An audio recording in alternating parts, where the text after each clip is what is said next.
watch an extremely satisfying game here, where I lose the queen and then deliver checkmate with the king. In revenge for the murder of his queen, he delivers the coup de grace himself. Now let's get into it. It starts with this very innocuous looking opening. Doesn't look at all aggressive. In fact, this player didn't really play that aggressively, except for with one particular piece they did. So, as I like to say, my opponent contracts and I expand. The old Bruce Lee adage. But look, here he comes. So I immediately know that either this is a bit of an amateur and I'm going to have some fun here chasing the queen around, or I've got some sort of system player full of traps. Unfortunately, it turns out to be the latter. But in preparation for that possibility, I thought I will keep it as a lattice of pawns. I'm not going to bring lots of pieces out and fall into these traps. I'm just going to keep it tight. And it wasn't enough. This queen move is wasted because after he moves here, I have to move here. And now he's setting me up for the scholar's mate already. So I've got to do this to repel the queen. She moves to here. And now the next move I should have played was the f5 pawn. f7 to f5. Because after I make this rather foolish alternative move, check, he gives me this. And this is a fork, a knight fork, as you can see, that wins my queen immediately. Now, when you lose your queen, my advice is don't give up. Never give up when you lose your queen, because it kind of goes to your enemy's head. And you'll know this when you've won a queen. It goes to your head, doesn't it? Your queen is almost hanging now. It's almost waiting to be taken in revenge. And also, because you've got that extra queen, the chess is now too easy. You're not thinking hard enough because you don't have to. You've got a queen. You can sort of do anything. And this kind of superpowers feeling goes to your head, and it's so often the case that you then lose your queen. And know that your enemy is thinking like that when they've won your queen. Know that they are now worried about losing their queen, that you're coming for her. So, we need to keep it tight now.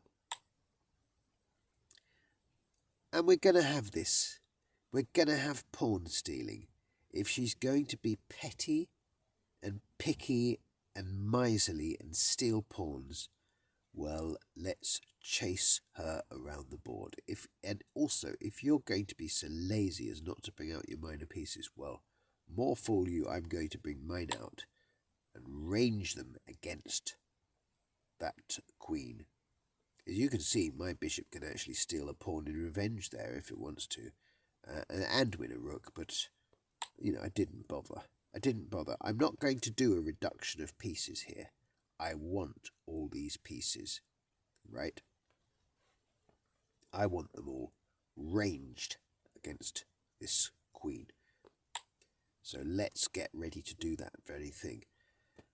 When you move a knight off of a square, you prepare that square for other pieces to use.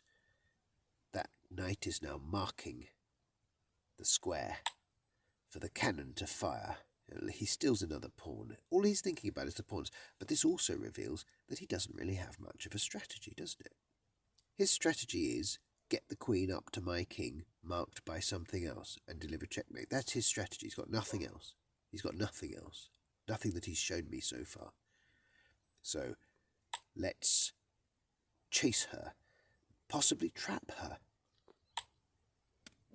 She comes to here. Personally, I would have moved on to dark-coloured squares with my queen because you can see I've got a light-coloured bishop. But his own bishop would be on prise if he did that. So his queen is a little weak there because it's now having to defend that bishop. But what I didn't really realise at this point is that my own bishop is also en prise, is already en prise. So when I went to kick his queen, we just basically exchanged bishops, and he steals another pawn. Another miserly theft. Now, I'm just angry at this point. But it's controlled anger, and it's controlled anger that's going to steal his queen, hopefully. I'm surprised he didn't... Oh, no, he can't take that other pawn. See, these are the kind of things, even I didn't see that. You know, this little pawn on the e5 square looks like that's sitting there waiting to be taken, but it's not. So when you've got two knights coming at you, it's hard enough to keep track of two knights when they're your own knights, but when they're your enemy's knights, it's very difficult to keep track a couple of moves ahead of where those knights are going to be doing and what they're going to be doing. So here we are, we're having a little poke at her now. Check. And she comes in for check. Move out the way. I want to get this other rook into the party. There we are. It's in the party. And she stole... Did she steal another pawn? I don't doubt it. And now, look at this.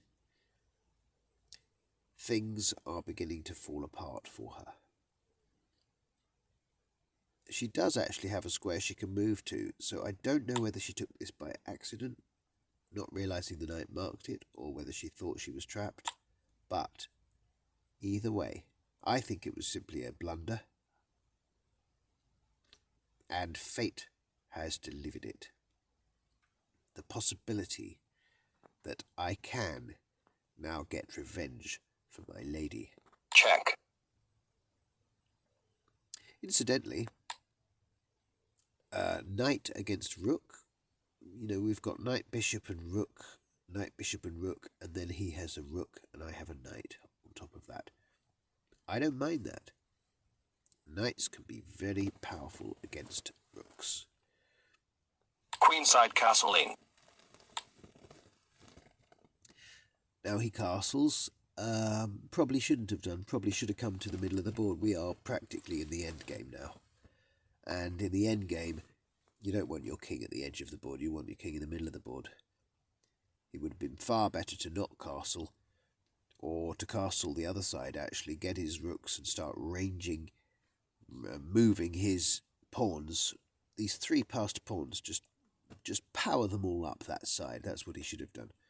Anyway, but this is a player with no strategy.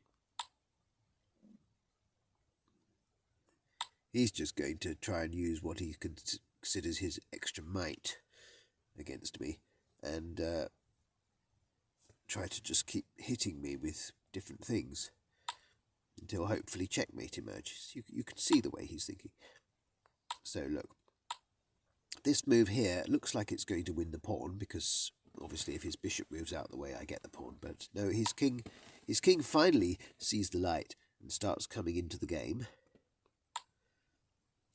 And then I had this lovely move, and this was actually the move that won the game. I know it's hard to believe, but this move won the game, and I thought it would. I'm going to give you a moment to think about how on earth this little tiny move could win the game. Have you seen it yet? Well, what would you do to try and get rid of this rook? This annoying rook. If it's this, you're so very, very wrong. But it's exactly what I hoped he was going to do, because Check. After check here, he loses the bishop. He can't capture with that pawn. It's pinned by the rook. And there goes the bishop. Got to be a bit careful here. I could still lose a piece. Check. But it's diminished that threat of those pawns quite a bit as well. So here he comes in with just... this is just flailing. This is just anger. That's an odd move, because now his knight can't choose those squares. And I had an idea that I might be able to move my king in and grab that knight. I might be able to actually take his knight at this point. I was also trying to preserve my bishop. I did not want to swap any pieces off. Check. I think he was hoping I'd swap that, and then his rook could come down the opened up file in the H, but I wasn't going to give him that. I'm after checkmate. I'm not after him having roots in. So check. We go for a check quickly, first of all.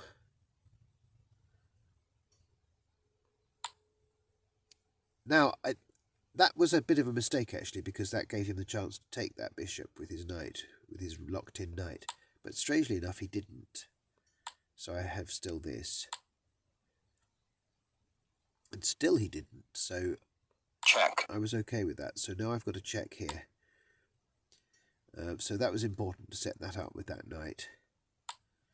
And now I can come back to here. Now I'm controlling partly that knight of his. But more importantly, after this really foolish move, because, well, it's not foolish exactly, but the thing is, it gives my bishop a reason to move back to here, which was bloody perfect, because it may be that he didn't even see that it was setting up the check, the revealed check of the king, because it had such a legitimate reason for moving back. So he kind of helped me there massively in my plan. Otherwise, that bishop move would have looked odd. And I genuinely think he didn't see the revealed check there. And now his knight starts running around behind the building to try and come to the front to help. It's quite funny. It's as if the front of the building's on fire and he's running around through the kitchens and around through the back alley trying to get round to the front of the building. Because no one else can help with the fire. And then so my knight comes to here. And all I'm going to do with this knight is I'm going to get rid of his blocker pawn. The pawn that would block the checkmate otherwise. We're just going to get rid of the blocker pawn. We're not actually doing anything with the knight. It's not threatening anything. It is simply going to be an obstacle there, sitting there like that. It's almost nothing more than a pawn. It's just a sitter. It's just a block. You see, this is just too late. Look, his knight is still running around through the fire escapes, trying to jump out the window and get into the back alley to come round. Smashes through the glass. Checkmate. And it's checkmate.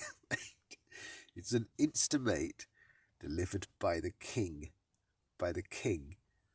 In revenge for his good lady wife, who was murdered brutally. I murdered his wife, and then I murdered him. Personally. King delivering checkmate is a rare thing.